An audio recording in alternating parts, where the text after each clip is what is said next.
Bismillahirrahmanirrahim. Assalamualaikum warahmatullahi wabarakatuh. Halo itu people, baik lagi sama gua SW di sini. Apa kabar kalian semua yang sedang menonton video ini? Semoga kalian baik-baik saja, sehat selalu dimanapun kalian berada.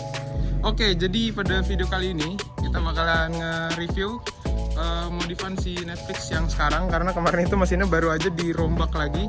Bener-bener mesin baru nih ya. Betul banget ya, Mesinnya bener-bener baru, diganti semua, hampir semua lah, tapi nggak semuanya. Dan perubahannya ini bikin cc-nya turun, tapi insya Allah tenaganya naik ya Dan ya? Parah sih. Parah, naik. Jadi bloknya itu sekarang pakai seramik ukuran 68 mm, untuk struknya masih sama 61,7. cc-nya itu jadi sekarang itu 224-an cc itu kalau dibuletin, 223,96. 68 kali 61,7 bor sama struknya. Ini sorry gue nggak kelihatan di depan kamera karena hari ini gue lagi buru-buru, jadi videonya cepet aja. Kita habis ini mau ke BRT ya, mau ngedyno lagi motor dia, habis ganti CVT-an tuh, kiriannya dirombak juga. Jadi untuk motor ini mau gue jelasin, yang kemarin gue rubah itu mulai dari si pompa radiator. Jadi karena kemarin itu pompa radiatornya itu bocor, intinya kemarin shaftnya itu dia udah baret dan sealnya itu ketas gitu.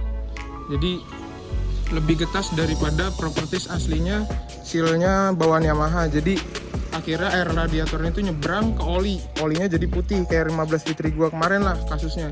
Cuman yang ini udah terlanjur dibawa jalan jauh, jadi waktu si olinya nyampur air radiator, motornya udah dibawa jalan jauh dan akhirnya kerusakannya tuh banyak. Jadi mulai dari bloknya rusak, baret, blok JP Racing kemarin, sama stang pistonnya juga diganti.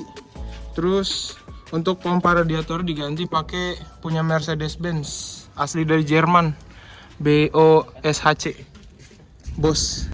Untuk mesinnya ini speknya kan berubah ya, dari yang kemarin itu 240 cc sekarang jadi tinggal 225 cc.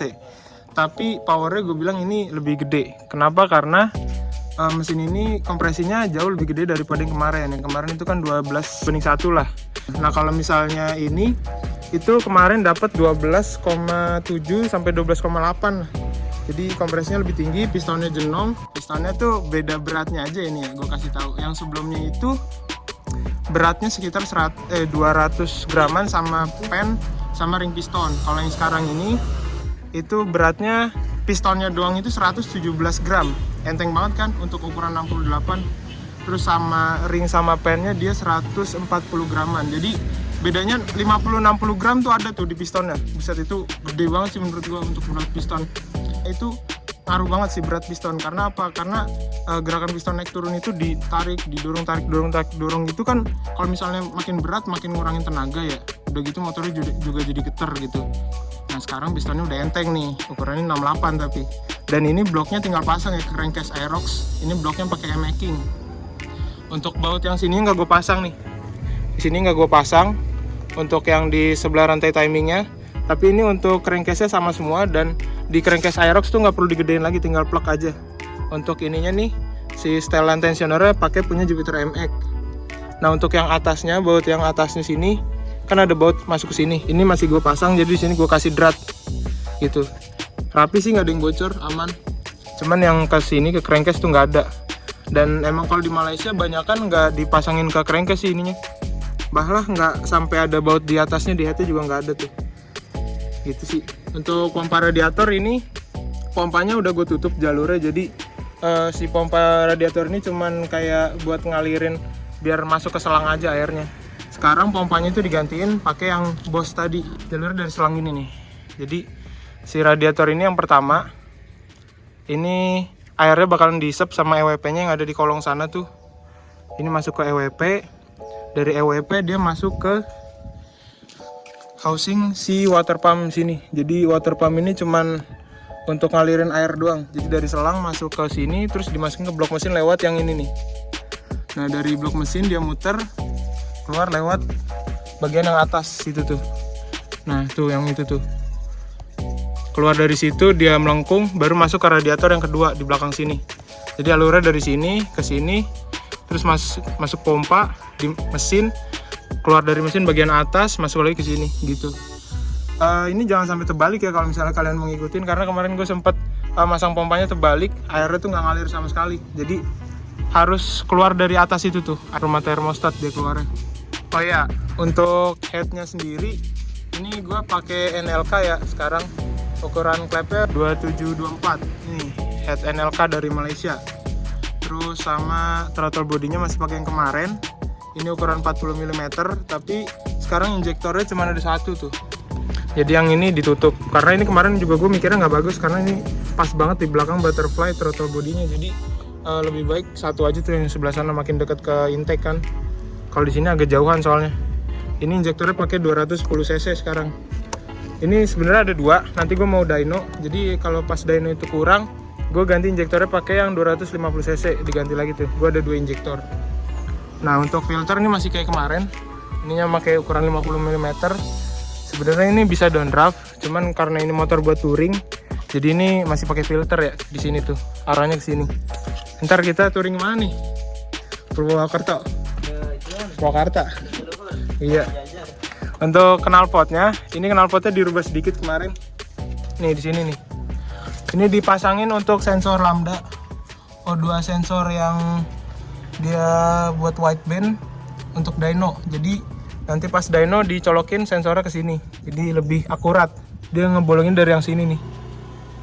Terus selain itu juga ini dilas mati. Dilas mati supaya dia nggak bocor dari sini. Kemarin tuh bocor. Dan ini kemarin rencananya udah siap banget dyno karena itu udah dipasang kan buat sensor lambdanya, udah di settle semua. Cuman karena Koko yang mau ke dynonya dia lagi keluar kota atau kemana gitu, gue nggak ngerti. Jadi kita harus nunggu dulu sampai hari Senin. Sambil nunggu kita inrainin motor ini, kita bawa touring ya. Sekarang gue mau bahas sedikit tentang combustion chambernya. Untuk mesinnya ini, penghasil tenaganya nih ada di situ. Yang tadi gue udah bilang ini kan bloknya seramik ya. Otomatis dia tuh gaya geseknya semakin sedikit dan tenaganya semakin gede. Udah gitu pistonnya juga lebih ringan dan lebih kecil. Jadi panas yang dihasilkan pun nggak segede yang kemarin. Nah untuk combustion chambernya ini penghasil tenaganya nih gue udah hitungin. Ya jadi kemarin itu pistonnya kan pakai 68, stroke-nya itu 61,7. cc-nya ketemu di 223,96, dibuletin 224 cc doang nih sekarang. Terus untuk intake valve closing point-nya 55 derajat. Ini after bottom dead center. Pokoknya setelah TDC, angka kompresi itu piston naik ke atas, dia 50 derajat putaran kruk as dari titik 0 di bottom dead center. Ini kalau misalnya kalian sering ngedial tau lah. Jadi ini yang nentuin nanti gue pakai bahan bakar apa. Karena kalau ini dirubah-rubah, waktu di dial dirubah-rubah gitu, misalnya gue jadiin 80 gitu. Ini yang tadinya roundnya 100 bisa jadi 88 tuh. 88 apa premium kali? 88. Nah kalau misalnya ini gue balikin ke 55, kita lihat roundnya pakai 100. Tapi ini gue tetap pakai 98 ya, karena 100 tuh apaan anjir, pertamax racing. Susah banget nyarinya. Dan ini combustion chamber volume-nya itu 19,5 cc. Buat kalian yang bikin ruang bakar tuh biasa porting segala macam pasti tahu nih. Ini udah gue gedein ruang bakarnya, jadi head standarnya itu cuman ada di 14-an gitu, 14 cc. Kompresinya kalau misalnya gue pakai langsung dengan piston jenong bisa kayak mesin diesel tuh. Makanya ini gue gedein lagi kan, ruang bakarnya gue bikin lebih gede sesuai sama ukuran pistonnya. Pokoknya ini mesinnya ruang bakarnya udah dirubah banget deh.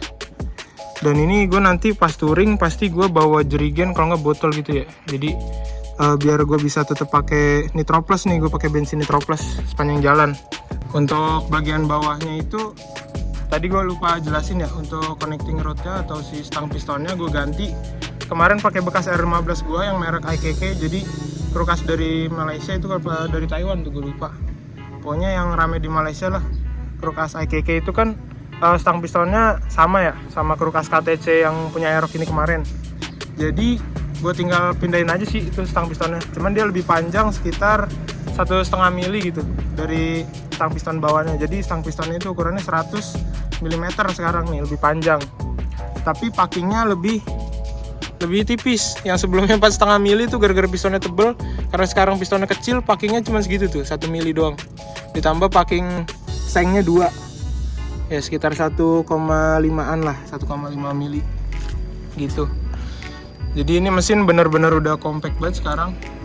Tinggal kita ngetes untuk ketahanan mesinnya aja. Oke, jadi udah gue jelasin ya untuk mesinnya. Speknya belak-belakan, ini mah gak ada yang ditutup-tutupin. Untuk motor ini kalau misalnya bingung, kemarin itu motor ini kan yang megang si Mas Nuk ya. Cuman sekarang ini udah beda, ini motor udah full punya gua, jadi bodinya tuh udah berubah, plat nomornya udah berubah. Dan ini bener-bener gua sendiri yang ngerjain dari nol. Jadi proyeknya bener-bener punya gua sekarang nih, si Aerox Netflix. Udah ada namanya nih, Netflix, gua namain sendiri. Netflix, oke. Kayaknya videonya sampai sini aja, gue takut kepanjangan karena abis ini gue mau ke BRT naik si Fulan ya. Karena Fulan itu udah 6 bulan kayaknya nggak dijalan-nyalain. Oke, mungkin videonya gue tutup sampai sini aja. Maaf kalau misalnya gue ada salah-salah kata. Gue SW, izin pamit. Wassalamualaikum warahmatullahi wabarakatuh.